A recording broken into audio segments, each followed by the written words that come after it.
So hello everyone, welcome to our channel. So आज हम बात करेंगे वैद्य के सुभाषित सीतम के चैप्टर नंबर 19 की। सो इससे प्रीवियस जो हमने अपना चैप्टर नंबर 18 कंप्लीट किया था उसको एक बार फटाफट रिवाइज करेंगे। सो जो हमारा चैप्टर नंबर 18 था जिसका नाम था नैष्टिक ब्रह्मचर्य विज्ञानियम। सो इसमें जो हमने अपना फर्स्ट श्लोक पढ़ा था वो था कर्मणा मनसा वाचा सर्व अवस्थासु सर्वदा सर्वत्र मैथुन त्यागम ब्रह्मचर्य प्रचक्षते। अर्थात इस श्लोका में हमने पढ़ा था कि जो व्यक्ति कर्म से, मन से और वाणी से शुद्ध होता है तथा अपनी इंद्रियों पर नियंत्रण रखता है उसे हम ब्रह्मचर्य का पालन करने वाला कहते हैं। प्लस जो सर्वत्र मैथुन त्यागम यानी कि जो हमेशा के लिए मैथुन का त्याग कर देता है उसे भी हम ब्रह्मचर्य का पालन करने वाला कहते हैं। उसके बाद जो हमने अपना सेकंड और थर्ड श्लोक का पढ़ा था वो था स्मरणम कीर्तनम कैली परीक्षणम गुह्य भाषणम संकल्पो अध्यवसायश्च क्रिया निवृत्ति रेव च एतन मैथुन अष्टांगम प्रवदंती मनीषिणः विपरीतम ब्रह्मचर्य एतद्देव आस्लक्षणम। अर्थात इस श्लोका में हमने पढ़ा था कि जो हमारे आचार्य हैं उन्होंने 8 प्रकार के मैथुन के बारे में बताया है, जिसमें जो हमारे 8 प्रकार के मैथुन थे वो थे स्मरणम, कीर्तनम, कैली परीक्षणम, गुह्य भाषण, संकल्पो अध्यवसायश्च क्रिया निवृत्ति रेवच। ठीक है, जो कोई व्यक्ति किसी भी मैथुन को फॉलो कर रहा है सो वो एक तरह से ब्रह्मचर्य का पालन नहीं कर रहा है, और जो व्यक्ति को ब्रह्मचर्य का पालन करना है सो उसे इसके विपरीत चलना होगा, तभी वो ब्रह्मचर्य का पालन कर सकेगा। सो ये था हमारा चैप्टर नंबर 18। आई होप आपको ये चैप्टर अच्छे से समझ आया होगा। सो आज हम बात करेंगे अपने चैप्टर नंबर 19 की।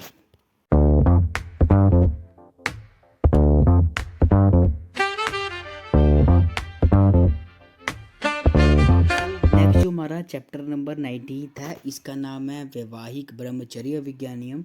अर्थात इसमें हम जो हमारा चैप्टर नंबर 18 था उसी के कंटिन्यूशन में जो हमारा ब्रह्मचर्य का व्यवहारिक ज्ञान है उसके बारे में पढ़ेंगे। सो आपके सिलेबस के अकॉर्डिंग इस चैप्टर में आपको श्लोका नंबर 2, 3 और 4 की व्याख्या करने के बारे में बताया गया है। सो जो हमारा फर्स्ट श्लोक है वो है आहार निद्रा भय मैथुनम च सामान्यम एतत् पशुभिर्नराणां ज्ञानम ही तेषाम अधिको विशेषो ज्ञानेन हीना पशुभि समाना। अर्थात इस श्लोका में जो हमारे कवि हैं उन्होंने बेसिकली इस श्लोका में मनुष्य और पशुओं के बीच में समानता की बात की गई है। सो उन्होंने क्या बताया कि जिस प्रकार जो हमारा मनुष्य है वो आहार निद्रा भय और मैथुन को ग्रहण करता है, सेम एज इट इज़ जो पशु हैं वो भी इन्हें ग्रहण करती हैं। यानी कि जो हमारे आहार निद्रा भय और मैथुन हैं पशु भी सेम उन्हें ग्रहण करते हैं। बट फिर डिफरेंस क्या होता है मनुष्य और पशुओं के बीच में? सो वो इसकी सेकंड लाइन में बताया है। सो वो क्या है, ज्ञानम ही तेषाम अधिको। अर्थात इसका मतलब क्या है कि मनुष्य हैं वो ज्ञान को समझ पाते हैं, उसे ग्रहण कर पाते हैं, बट जो पशु हैं ना तो इसे ग्रहण कर पाते हैं और ना ही इसे समझ पाते हैं। सो इस श्लोक में क्या बताया है कि भोजन करना, निद्रा ग्रहण करना, भय करना, संतान उत्पत्ति करना, ठीक है, ब्रैकेट में आप लिख देना कि आहार निद्रा भय और मैथुन करना, ये 4 चीज़ें मनुष्य और पशुओं के बीच में समान होती है। लेकिन मनुष्यों के पास ज्ञान एक ऐसी अतिरिक्त विशेषता होती है जो उन्हें पशुओं से अलग करती है। ठीक है, सो यहाँ पे क्या लिखा है कि आहार निद्रा भय मैथुनम च सामान्यम एतत् पशुभिर नरानाम।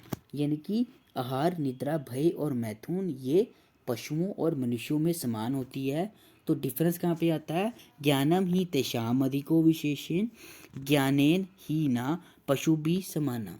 यानी कि जो मनुष्य हैं इस ज्ञान को ग्रहण कर पाते हैं, समझ पाते हैं, बट जो पशु हैं इसमें फेल हो जाते हैं। ठीक है, सो अगर हम बात करें इस श्लोका के निष्कर्ष की या फिर इसके कंक्लूजन की तो वो क्या होगा कि बुद्धि ही मनुष्य की असली पहचान होती है।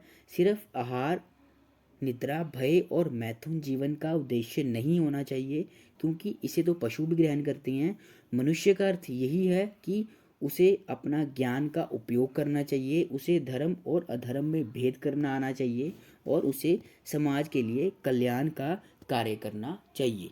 ठीक है, सो ये था हमारा श्लोका नंबर 2। एक बार नीचे इसकी हिंदी पढ़ते हैं तो यहाँ पे क्या लिखा है, आहार निद्रा भय और मैथुन ये मनुष्यों के कर्म पशुओं के समान होते हैं। ज्ञान या धर्म मनुष्य का विशेष है, उसके बिना वे पशु सम होते हैं। ठीक है, तो ये है हमारा श्लोका नंबर सेकंड। उसके बाद नेक्स्ट जो हमारा श्लोका नंबर थर्ड है, आपको जस्ट ये श्लोका रीड करना है। सो फटाफट मैं आपको एक बार बता देता हूँ कि श्लोका में क्या लिखा है। सो यहाँ पे क्या लिखा है, अर्घो ही वा ईश आत्म मनसा तस्माद तस्माद्य यज्ञायाम ना विन्दते नेत आवद प्रजायते असर्वो ही तावद भवति अथ यदेव जायाम विन्दते प्रजायते तरही सर्वो भवति।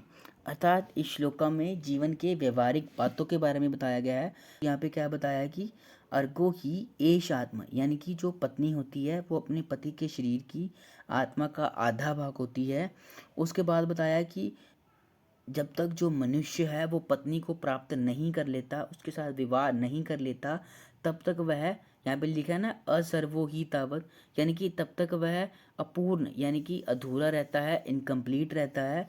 और लास्ट में क्या लिखा है कि यदैव जायाम विन्दते प्रजायते तरही सर्वो भवति, मतलब कि जैसे ही जो मनुष्य है पत्नी को प्राप्त कर लेता है, उसके साथ विवाह कर लेता है और संतान उत्पत्ति कर लेता है, तब वह पूर्ण हो जाता है या फिर कंप्लीट हो जाता है। ठीक है, आपको बस ये श्लोक का रीड करना है, कोई इसके ऊपर ज़्यादा प्रेशर नहीं डालना है। ठीक है, जस्ट आपको इस श्लोका को रीड करना है। उसके बाद नेक्स्ट जो हमारा श्लोका नंबर फोर्थ है वो क्या है, जया अपत्य योनर विभागो जायते। अर्थात इस श्लोका में क्या बताया है कि विवाह के बाद जो पति पत्नी का रिश्ता होता है उसका विभाजन करना मुश्किल होता है। मतलब आज तो इजीली हो जाता है, बट पहले के समय में ये इजीली नहीं होता था। सो यहाँ पे क्या बताया है कि विवाह के पश्चात जो पति पत्नी हैं वो आध्यात्मिक, धार्मिक और सामाजिक रूप से एक हो जाते हैं, इसलिए उसका विभाजन करना मुश्किल हो जाता है या फिर उनका विभाजन नहीं होता है। सो ये था हमारा श्लोका नंबर फोर्थ, और यहीं पर जो हमारा चैप्टर नंबर 19 है ख़त्म होता है। सो आई होप आपको ये चैप्टर अच्छे से समझ आया होगा। सो मिलते हैं अपने चैप्टर नंबर लास्ट में। ठीक है, जो हमारा लास्ट चैप्टर होगा हमारे वैद्यकी का chapter number 20। Till then, thank you.